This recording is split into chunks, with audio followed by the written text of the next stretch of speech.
Hi everyone, Natalie here. I was getting ready to work on a new spread this week, one which I was hoping to be able to share by today. And things did not work out the way I intended. There's some different things, some different aspects I need to look at ironing out before I think about really trying to share it or figuring out how to share this particular spread. But something that came up while I was working on it was the problem of the suit of swords. So I wanted to make a little video here about the suit of swords and just put it out there as a discussion topic, right? Maybe even as a hashtag, swords so negative. I'm thinking there's a hashtag here. So I'm sure that I'm not the first person to talk about this besides Tom Benjamin. It would seem that I've run into it other places, but I hear Tom Benjamin mention it the most. And I know that he likes to read, and has a strong preference for working with Marseille decks. And I'm beginning to understand a great deal more why. And as someone who's a fan of pip decks and specifically of the Marseille deck, I'm definitely finding some good reason to kind of loosen my hold or loosen my grip on the RWS system or lineage in favor of looking at other ones that are perhaps a little bit more open or a little bit more open within their interpretation. So, that said, I think it's important to look at a few decks just to get a sense of what I'm thinking about here. So the spread I'm working on relates to the mandala of the 5 wisdom families in Tibetan Buddhism. And much in the same way that something like Lisa from Mindful Tarot's tarot spread or tarot pulse spread would work, this one too would look at helping someone, either a person reading for themselves or in the process of reading for someone else, would help someone look at how to balance or where there was imbalance in their worldview, right? Or within themselves. So with that said, if I look at each of these 5 families in that particular system, there are at least 2 families where swords are going to be really prevalent, and that would be in the Karma family and the Vajra family. All of the suits are represented at least twice within the 4 outer families of the mandala. The Buddha family has less of an association with anything. The association there with the Buddha family in the center is space. And we don't have that. We don't really have that represented so much within the tarot deck, right? Unless we were looking potentially at the Fool's Journey through the major arcana, or anyway, suffice it to say, there are plenty of little bugs that need further contemplation and specifying in order for this to be a completely functional model to work with. In the process of that, however, I did a few sample readings for myself the other day, and really felt called to work with my Wild Unknown tarot. And again, I got several sword cards that came up. And as I was working with them, let's see if I can get a good angle for us here. I was reminded of just how, generally speaking, that one's delightful. But generally speaking, how negative that suit generally is. But this is too close to the microphone. Let me try putting those down there.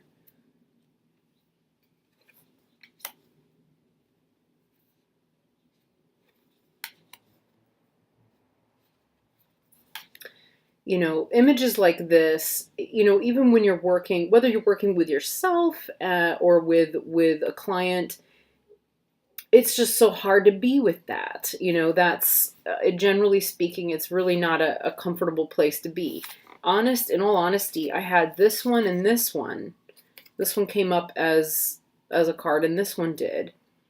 And because I'm used to seeing them, and because these have been patterns that have come up multiple times in my life at multiple multiple strengths. I tend not to shudder at them.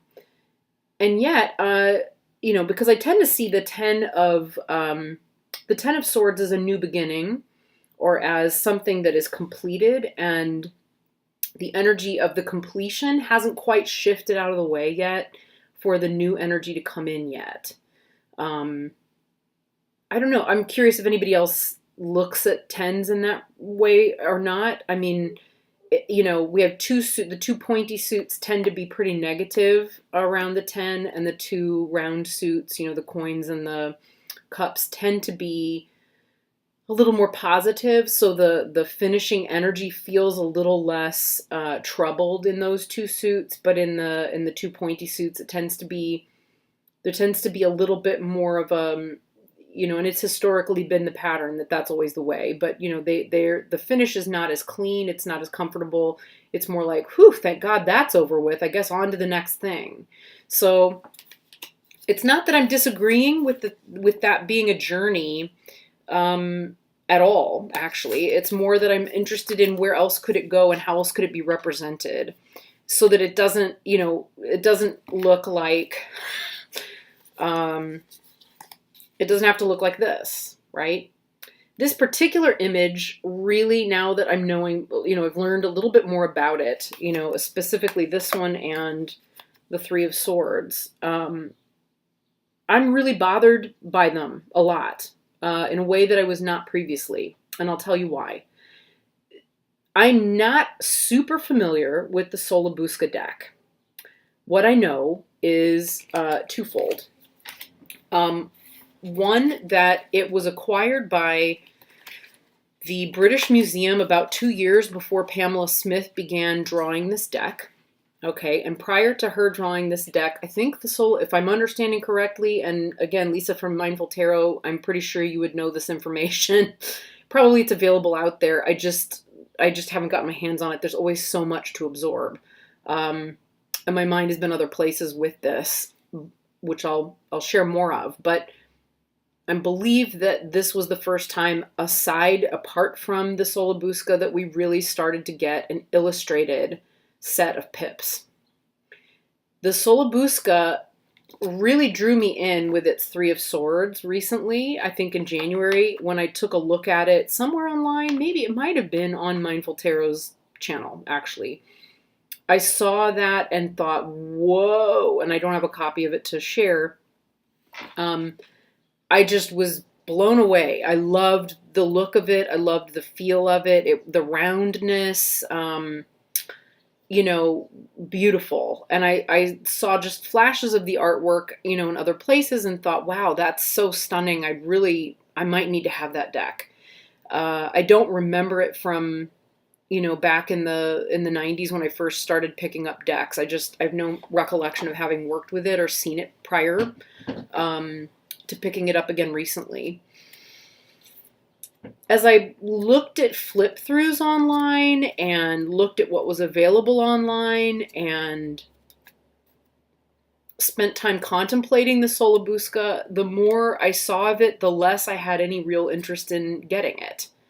There were a couple of images that popped out. The colors and the warmth, I think, really reminded me of the Morgan Greer deck and made me think like, whoa, I really love those colors. So I just got a Morgan Greer deck. But the imagery on the Sola Busca felt so outrageously negative and barren somehow. The colors, or the imagery from ancient Rome and battle, and there were hints of Alexander the Great, and I don't know, just that the worldview behind it just didn't.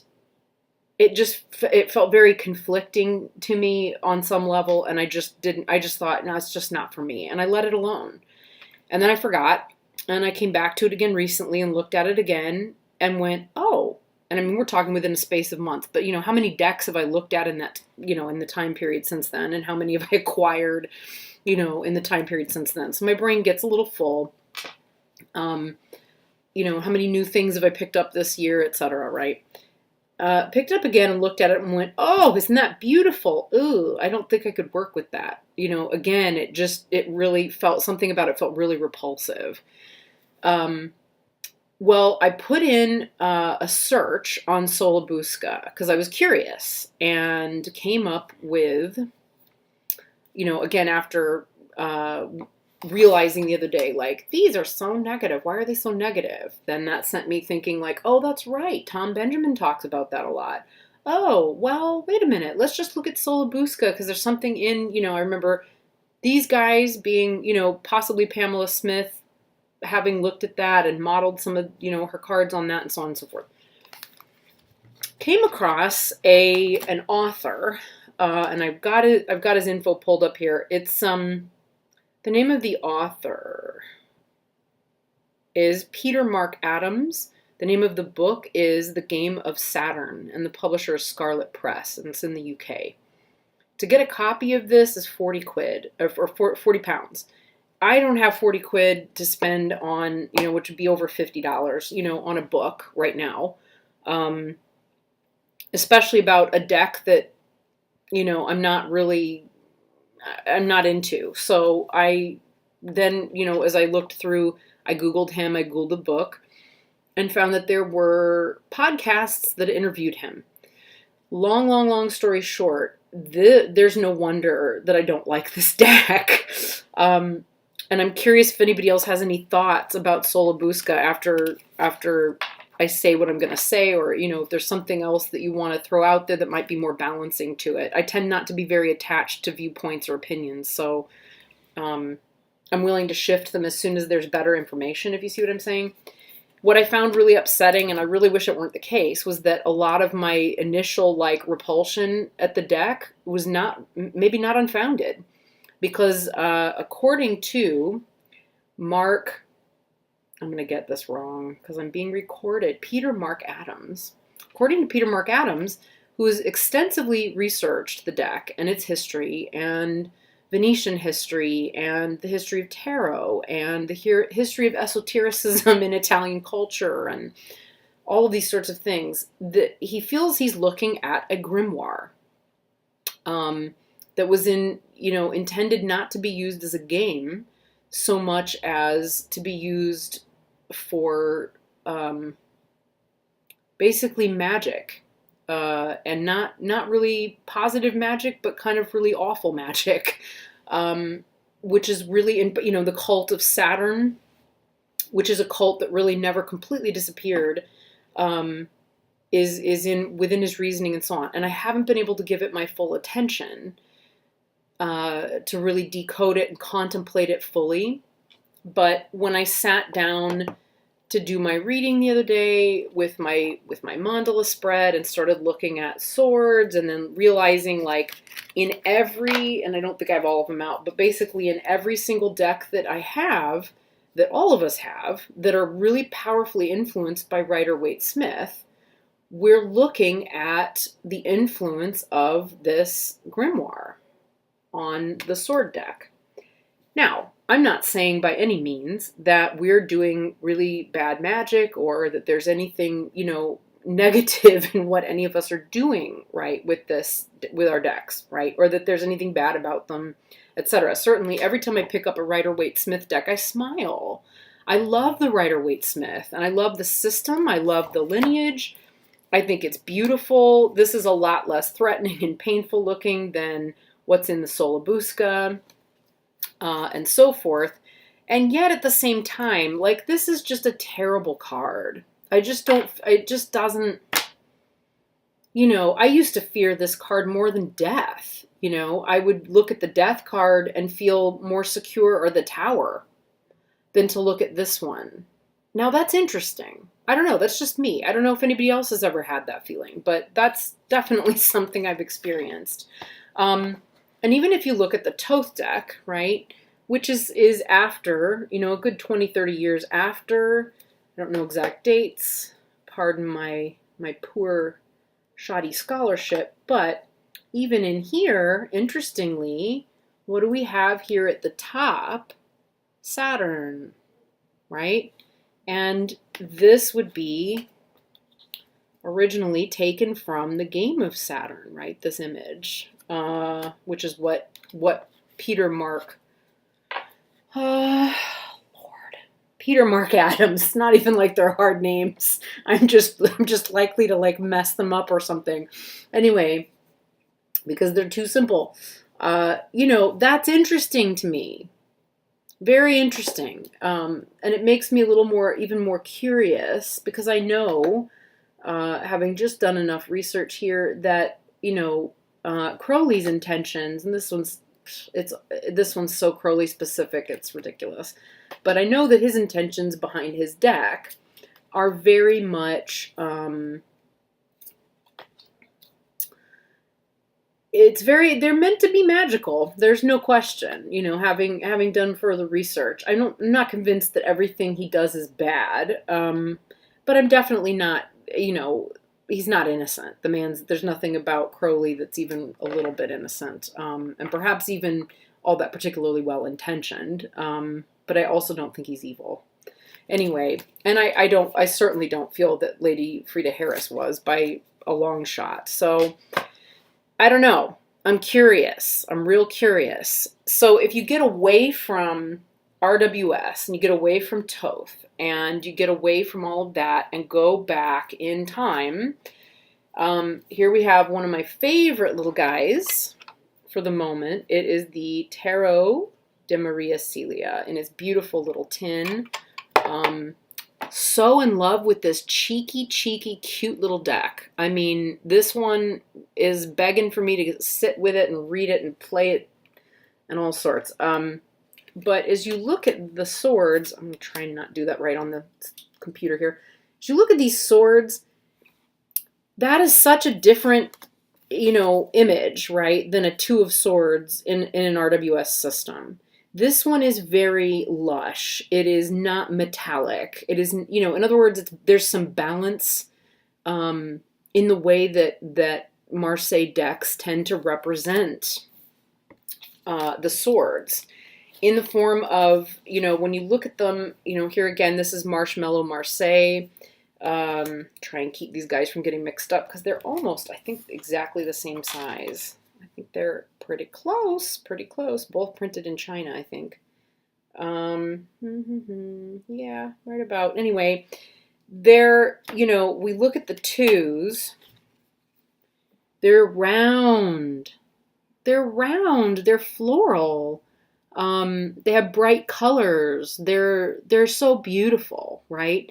The Marshmallow Marseille tends to leave me kind of cold, in all honesty. I was really kind of contemplating, as much as I really like it, do I need to trade or sell this deck? Because am I going to use it? Because if I'm looking at a Marseille style deck for use, really, and I'm doing my best not to be a collector. Really, I'm trying to look at decks that I can use either to gain more wisdom and knowledge, or to further my own growth, or that would be useful for working with a client, right?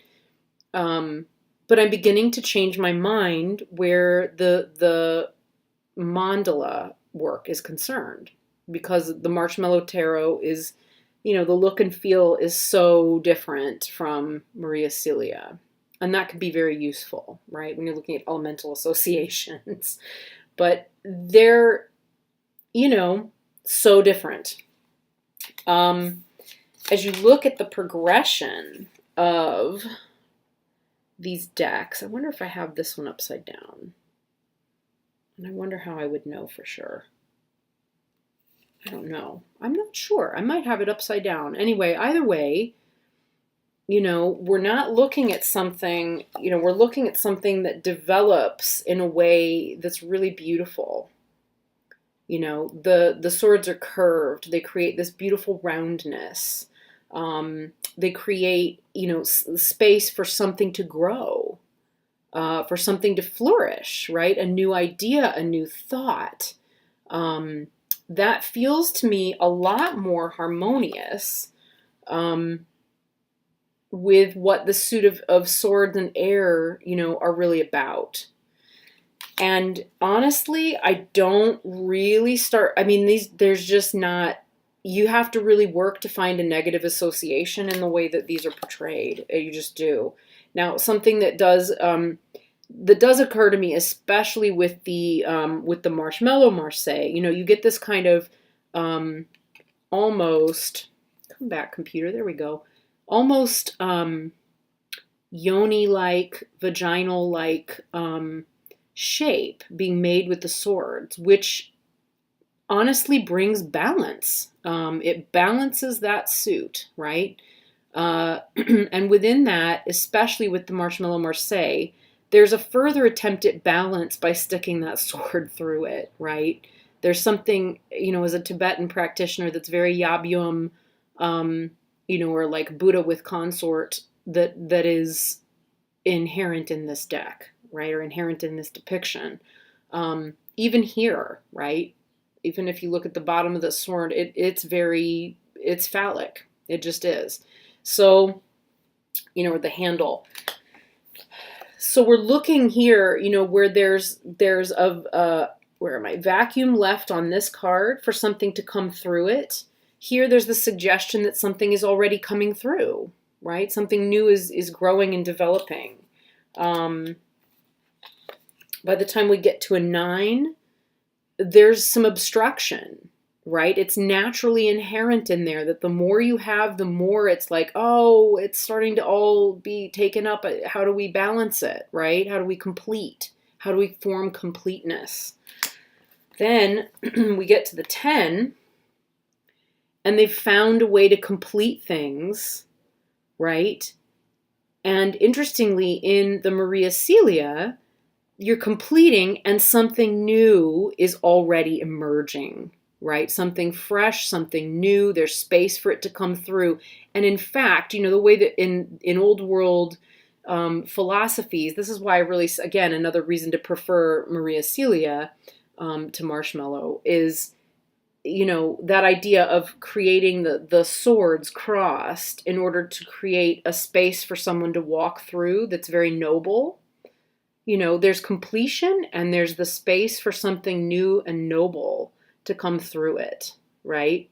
And that tends to be my personal interpretation of the swords. But even here, it's a restored balance, And so, so why isn't there more of that in the way that we draw, the way that these are drawn?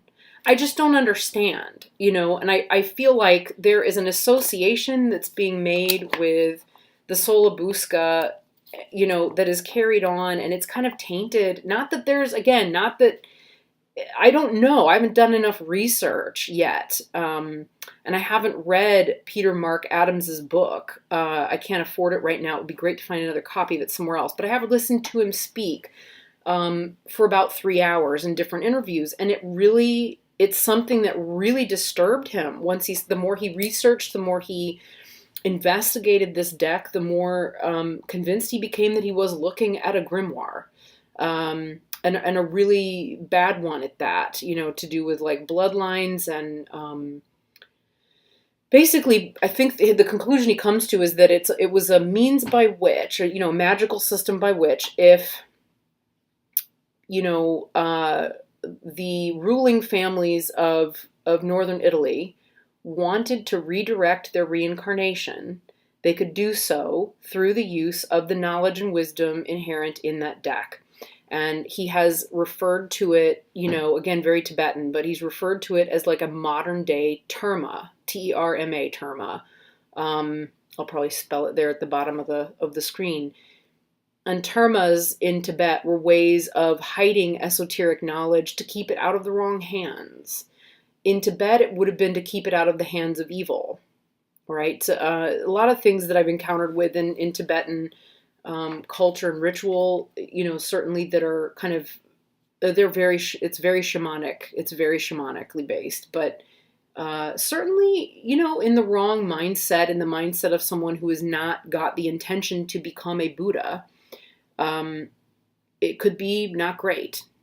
Could be really damaging. And certainly we see the evidence of that in Tibetan Buddhist sanghas here in the West. You know, they're regularly having issues with teachers, regularly. Not that it doesn't exist in the Zen community as well, because my God, I left the Zen community in part because there was so much corruption and so much, ultimately so much patriarchy and inability for women to really get a good foothold.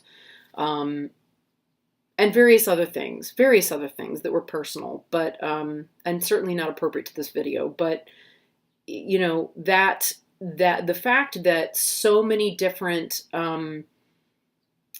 Tibetan schools have run into that kind of corruption is not a shock to me, honestly. I went into practicing it with eyes wide open, and having already reconciled with a lot of the issues and problems that are already inherent in that tradition. And I chose to look at it anyway, because it was where I was being guided. But, you know, having said that, a lot of things, you know, in the wrong hands, with the wrong people, with the wrong intentions, it's amazing what can happen. It's just, you know, it kind of blows my mind. So I'm not saying, to get right back around to it, I'm not saying that the Sola Busca is evil. I don't know that it is or isn't. I know that my intuitive feeling towards it is just that it's way too violent. It's not something that I really am very interested in. And that as I look at how it's also influenced, as violent as the images are, as I look at the way that it has influenced, you know, the RWS system and pretty much everything that's come after it, I'm curious about where else we could go. You know, where else can we go that is not like that? I definitely feel like when, you know, I picked up the Mary L. Tarot, I definitely started to feel like there was potential for greater depth here. Again, here's a Three of Swords. This bird is not suffering. Right? This bird is not suffering. That is a very positive Three of Swords. Similarly, one of my present favorite decks, my favorite decks of the moment, is Tarot of the Spirit by Pamela and Joyce Akins. And I picked this one up because I was curious as to whether it would have something a little more positive to say about the Three of Swords, and so it does, right? So here are Threes of Swords that do not carry that heaviness, right? They are not, I would say they are not Sola Busca encumbered in the same way, right? Very different interpretations, right? You can tell already there's a keyword here, there's no keyword here, but the interpretations are clearly very different, visually speaking. Since I'm already here, like, let's see. The one is, 2 is the crossing, right? So very familiar image. And she just calls it wind. She's not calling it swords. And the 4 of wind. Just gorgeous. A lot of her images lend themselves to Tibetan images really beautifully. So I feel like this will definitely be a deck that I can use going forward, working with my mandala work. This one's interesting. You know, 5 is fear. Then we have clarity. You know, there's a progression, right? Many tongues. That doesn't, you know, there's space. If you see what I'm saying, there's space within these interpretations for there to be more than one interpretation. So we don't have to feel so limited. And even the 10, I mean, there could be martyrdom in that, or there could be honor. But again, whether we're looking, you know, at the 10 as, you know, a martyr or a scapegoat, there is space for there to be either. There's space for there to be both. There's space to be able to say, you know, there's an ending here. What is the resurrection going to be like? You know, how does one resurrect oneself? So again, coming back to the idea that there's a completion and there's something new that starts. Again, coming back to Mary L. How long am I going? A long time.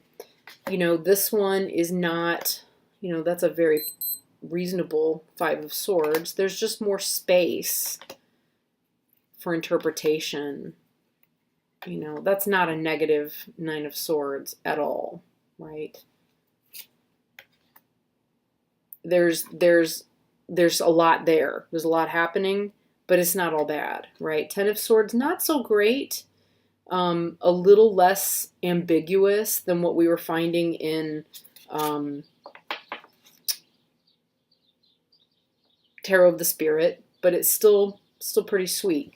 And finally, the deck that unsurprisingly resonates beautifully with a mandala spread, the Mother Peace, right? What a shock that a round tarot deck would really resonate with a really circular style practice. What a shock. So, actually, I mean, I'm being facetious. It's not shocking to me at all. I only presently have the mini because I didn't know quite what I felt about this deck yet. I felt I just needed to get one. And then I got it and I brought it home, I don't know, a month ago or more, and I have been absolutely in love with it. And again, here I can't tell, one can't tell, it's not possible necessarily to tell whether there's an actual fight or whether we're looking at drama, right? There's ambiguity. No one's been pierced, right? The sword is right at her solar plexus there, but no one's pierced. I mean, as an actor who's done a lot of training working with fight and fight choreography, you know, that's just how it is.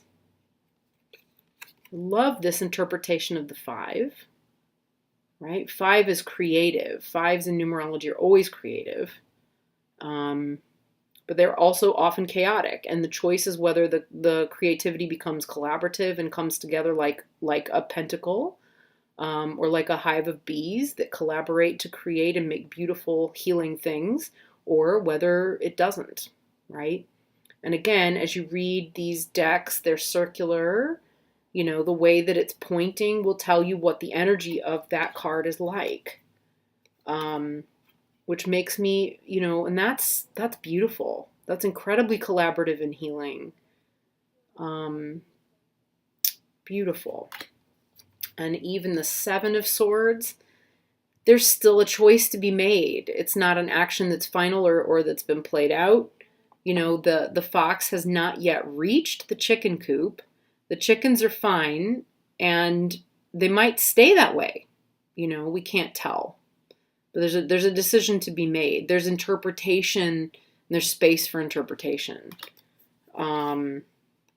which I really like. And again, the 8, the 2 crows, the you know, what were they called? Heckle and Jekyll, you know, standing there on the wall watching this idiot try and stab his way through bricks. You know, it's like Waldorf and Stettler, like, you know, having their laugh. It still can't be, you know, there's got to be a better way for him to get across. He just hasn't figured it out yet, right? That's a very different thing. And also that wall's not that high. You know, let's say he decided to climb it, he'd probably get back. He'd probably get over. That might be, in fact, the better way to get over the wall, right? 9 of Swords. Right, we've got dreams and the world of dreams. I know that in the larger deck, this one's an easier card to read. And I feel like I'll know more about this card intuitively after, oh my God, it's all dim here, after really getting a chance to look at it. But it doesn't feel inherently bad. It's just entangled. It's enmeshed. There's a lot going on. It might be dreams, it might be visions. It's just hard to tell, right? It's hard to know for sure. Maybe she's got a lot of decisions to make, a lot weighing on her mind. Again, there's all of the stuff going on in a 9 that is inherent in any 9. In any 9 that we've looked at so far, it's just that in here, it is not about her having, you know, 9 swords coming down on her, right? Which is an image that's really hard to be with. That's really hard to be with, especially where people have fear of tarot, where they're afraid, like, what if this is some kind of evil grimoire, right? Like, where is it coming from? You know, that's where this is valid. This is helpful. It's useful. This Ten of Swords, like, what's happening here? We don't know for sure. How can I get this so that we're not... There we go.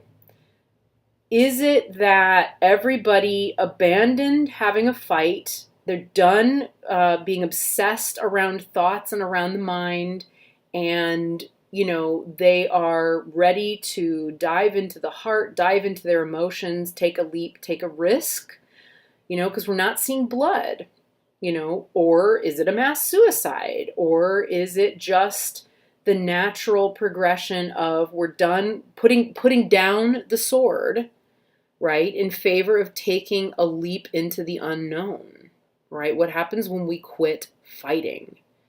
One of my favorite Dharma talks I ever heard, the teacher that I was working with, who's a beautiful Zen teacher, her name's Haju Sunim.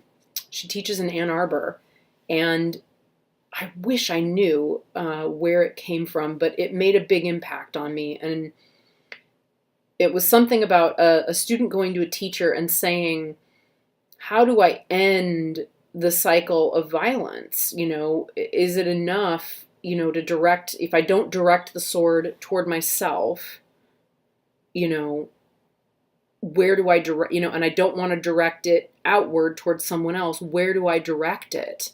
And the wisdom was, you have to put it down. You have to put down the sword. And that, hearing that story was a massive moment of transformation for me. That was the first time it had ever really sunk in. Stop being violent towards yourself. And it doesn't mean that the anger has to be directed outward. It means put down the weapons associated with it. It's okay to be angry. It just doesn't mean that that's then a reason to pick up a sword and fight, right? And yet, when we're angry, that's where we want to go. So to me, this is also like a group of people finding profound freedom through the choice to let go of the path of needing to direct a sword anywhere, right? In favor of stopping and dropping the sword, right? End the bloodshed, whether it's mental, and of course I think this is, you know, where we see swords, to me they're always mental, but it's putting it all down in favor of letting go of that. And so probably the deck that I'm going to enjoy working most with in this exercise is probably going to be the Mother Piece, at least for now. Really, really awesome deck. So let me know what you think. This is a long video. It's always longer than I think it's going to be, but I just have so much fun talking to everybody. And I geek on all of this stuff, and it's really fascinating to me. So, and I like to share. It's great to share. It's nice not to be by yourself with all of this. So what do you think? What do you think about the Suit of Swords? What views do you have? And please be willing to disagree with me. Maybe you think that I'm full of shit. And if that's the case, I'd love to know about that. And I mean it. What kind of insights do you have that I don't? What kind of experience do you have that I don't? Do you agree? Do you disagree? Do you have a deck suggestion? You know, let me know. Let me know, because I'm very, very curious. And there's just so much that I don't know anymore about tarot, and that I'm really having to go back and relearn, fill in, and so on. And it's a very, very exciting journey to undertake. So I appreciate your time, and I appreciate your attention to this, and I can't wait to hear what people have to say. Have a beautiful week.